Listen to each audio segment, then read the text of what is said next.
Hello and welcome to this lecture. We're going to continue to build upon the topics of generics and get you prepared for your next assignment that is going to be very generics heavy. So make sure you're following along, make sure you're typing out all the code as I present it to you. You should actually be doing that for all of my lessons so far. But anyway, we're going to start off by defining an instance of the object class. And we're going to call it myObject. This is the variable. The type is object. Now, the object is the grandparent or the granddaddy of all objects in Java. Okay, any class you create or any class hierarchy, let's say you have the animal class and then you have its children such as bird and cat. That's a class hierarchy. The granddaddy of all objects is going to be this object class. On the next line down here, if I create a string variable, we'll call it myVar is equal to the word hello.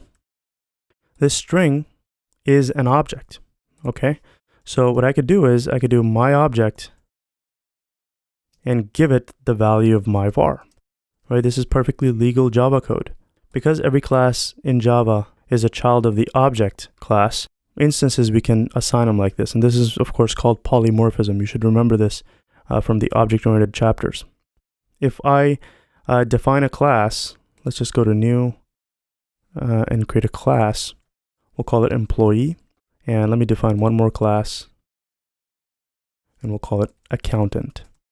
All right, so the accountant is a child of the employee class. So we can do extends employee.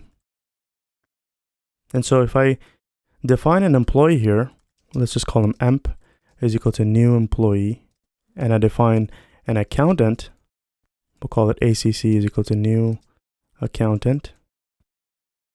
I could assign ACC to emp because an accountant is an employee. And this is what's meant by polymorphism. But we can't think of it the same way when we're dealing with generic classes. Let me show you an example. Let's create an array list, and it's going to be of type employee. And we'll just call this employees is equal to new array list employee. And of course, the second set of diamond brackets with the employee inside, you don't need the employee inside since we define it out here if you're using Java 7. If you're using anything before Java 7, you need to specify it in both sets of angle brackets. So let's do the Control-Shift-O to bring in the import for array list. And I'll define another array list, this time for accountant. And we'll call it accountants is equal to new array list of accountants. So accountants are employees, but when we're dealing with generics, we cannot assign employees with accountants. Okay, this is not allowed. Even though up here, we are assigning an instance of accountant to an instance of employee because the employee is a parent class of accountant, but that doesn't mean that an array list of employee is the parent class of an array list of accountant. It doesn't work the same way when we're dealing with generics. This is a generic class, and that relationship breaks apart when we're using generics. If I hover my mouse over this error, it's going to say type mismatch, cannot convert from array list of accountant to array list employee. Okay, so you have to think of this thing as one type, array list of accountant and array list of employee. It's a separate type. List of accountants are not list of employees. So there's an important point that I want you to keep in mind. Even if I change this employee to object, right? We know that the object is the granddaddy of all objects, right? No difference. It's not going to work. So you might be thinking, generics is supposed to allow for flexibility and type safety, and this is not very flexible, right? Well, generics do promise type safety, and that's one of the reasons why it's not letting us do this, but they do offer limited flexibility. And what do I mean by limited is I can define an array list of a question mark, all right? And this is referred to as a wildcard. And we'll call it employees2 is equal to new array list. Okay? We can choose to have the question mark in here, or we can choose not to. It doesn't matter as long as we define it in the first one, okay? So here we have a list of an unknown type. This is referred to as a wildcard. So now, let's copy this code and paste it down here, and it's going to be called accountants2. Now if I try to assign accountants 2 to employees 2, it won't give me a problem. Okay? This is perfectly legal Java code. So notice the difference between these two. Over here, we're giving a wildcard. It says it doesn't matter what the data type is. It could be anything. And so since this is anything, any data type, it allows us to assign it to employees 2. Right? I could change this to be string, right? And it'll still, there wouldn't be any problems. So this actually brings us back to, we're almost using this as a raw type because it's going to consider that accountants 2 is a list of objects. That's what this employees 2 is going to consider when this data is being assigned to it. Because if we try to loop over employees 2 and get the data out, it wouldn't know what is assigned to it. It's just going to treat them as objects. So it sort of brings us back to the raw type scenario. But it's useful to know that this wildcard option exists. But where things start to get interesting even more is we can have an array list and have a wildcard extends employee. We'll call it employees 3 is equal to new array list. And there's just too much code to type. I'm going to leave the diamond empty in this example. So this basically means that this is a list that accepts data of type employee as well as children of employee. Okay, that's what this means. This question mark is going to take place of the child class. Whatever children employee class has, those children are allowed in this list. So in this example, let me copy and paste it down here. If I change this to accountants 3 and then assign employees 3 with accountants 3, it's going to work. If we change the data type, of course, I changed the data type to string up there to show an example. So we know that string is not a child class of employee. So that's what this syntax represents. So only children of the employee class could go into this employees 3 list. So let's change this to accountant because we know accountant is a subtype of employee. And now it's working as expected. So this is known as an upper bound. In other words, we're saying that the highest type, right, in the hierarchy of objects, the highest type is employee that can go into this list. So that's an upper bound. And all children of employee, doesn't matter how low in the hierarchy they are, we could have accountant, and then we can have other subclasses of accountant, like cost accountant or financial accountant. Those could be subclasses of the accountant class. The entire hierarchy all the way down to the lowest type is allowed in this employees 3 list because of this syntax, okay? And if employee was an interface, let me change this. Where's employee? Let's change this to public interface, okay? And over here, we'd have to change this instead of extends to implement. And you should remember this from the object-oriented sections. Everything else should still work fine, except for we can't instantiate an instance of an interface. We'd have to refer to the type. So let me just comment out this for now, just to show this example. Notice that everything in here is still legal Java code. So this extends keyword is just sort of a general thing that says that all derivatives of the employee class, whether or an employee interface, are allowed in here. Okay, so all derivatives of whatever this thing is, the child types of whatever this thing is, are allowed in the employees 3 list. Okay, so keep this syntax in mind. This is very important to know, and this allows for some flexibility when using generics.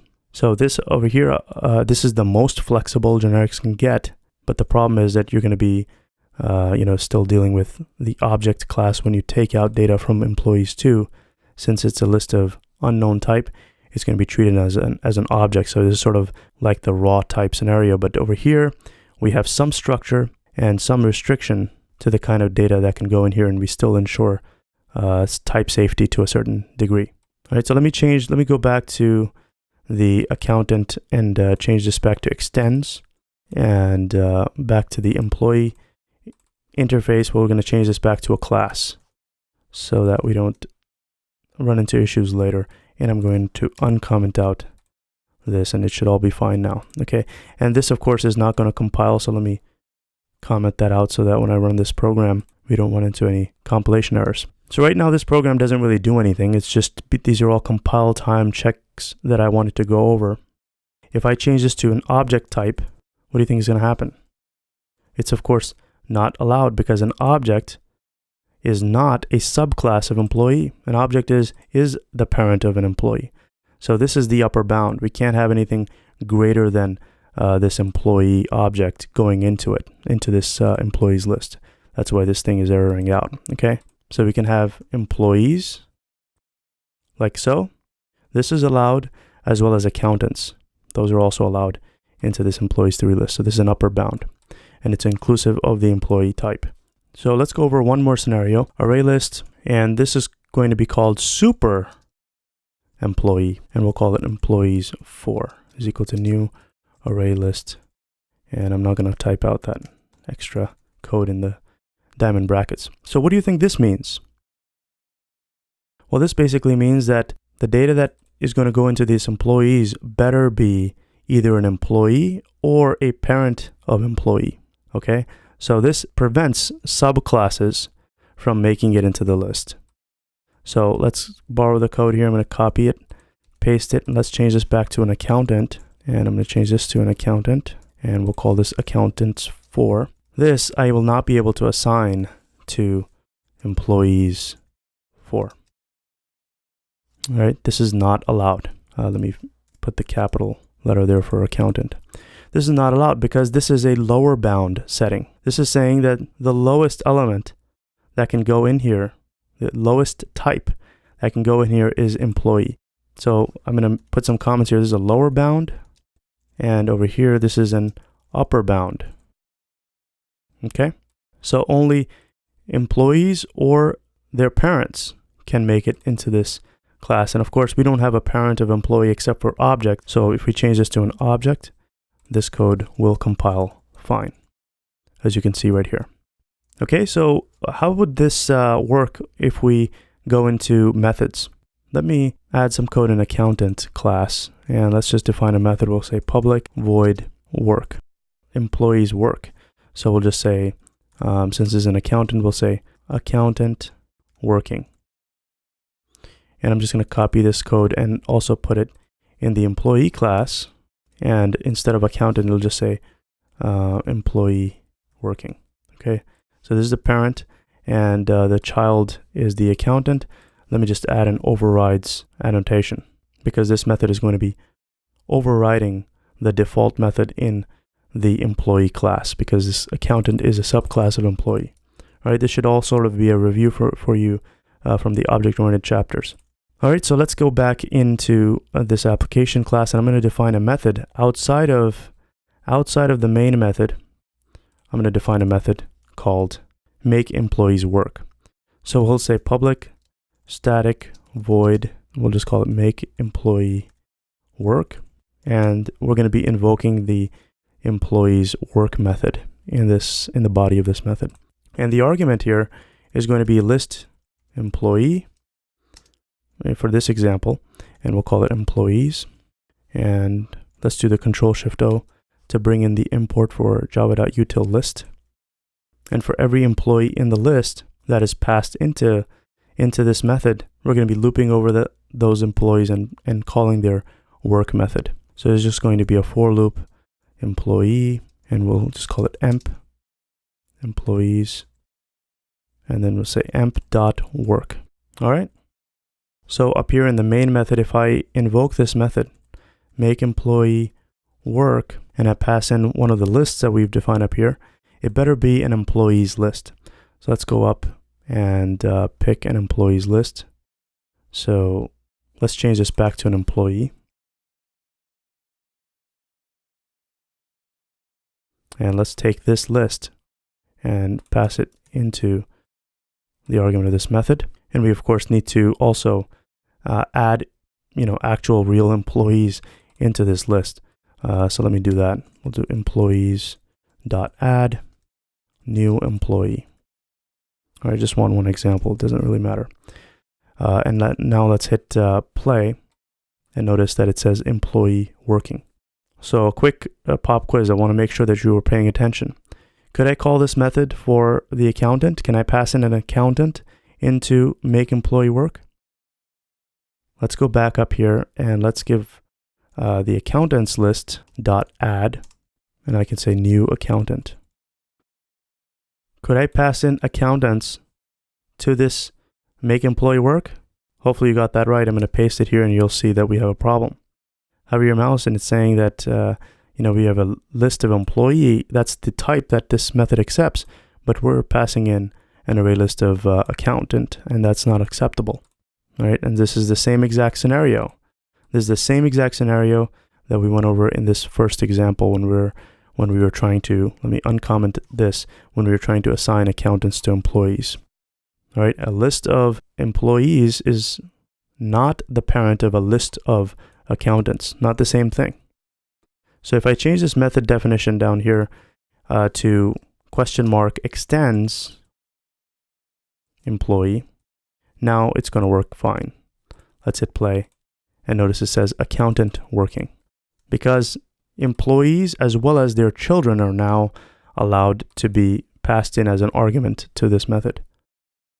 Now the funny thing is, if I go to the and notice it's calling the accountant's work method, right? It's not calling the employee's work method, it's calling the accountant work method, because in the accountant class we are overriding the default work method in its parent, which was employee. But if I go to the employee class and I get rid of this method, let me just comment it out for now. Over in the accountant class, we need to remove the comment for override. And now this is compiling. We're going to have a problem. In the application class, when we're invoking make employee work, we're passing in accountants. And we are calling the work method for employee, right? That's the data type that's used here. But guess what? Employee doesn't have the work method anymore. Let's go to the employee class. We commented that out. So we don't even have an option to invoke the work method anymore here, okay?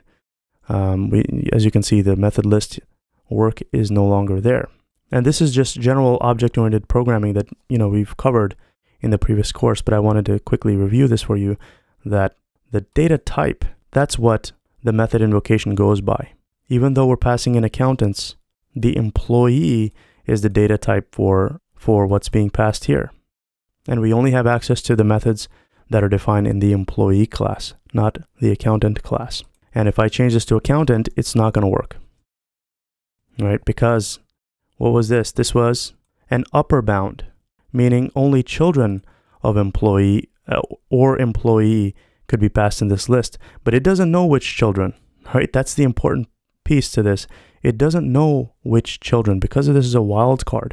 It could be any child of employee. We could have a very long class hierarchy, all children of employee, and we could be passing in here, and they can have different methods, but we're not going to have access to those methods because all we can see is the employee, and that's why we have to leave the employee as the data type here for iterating over the list.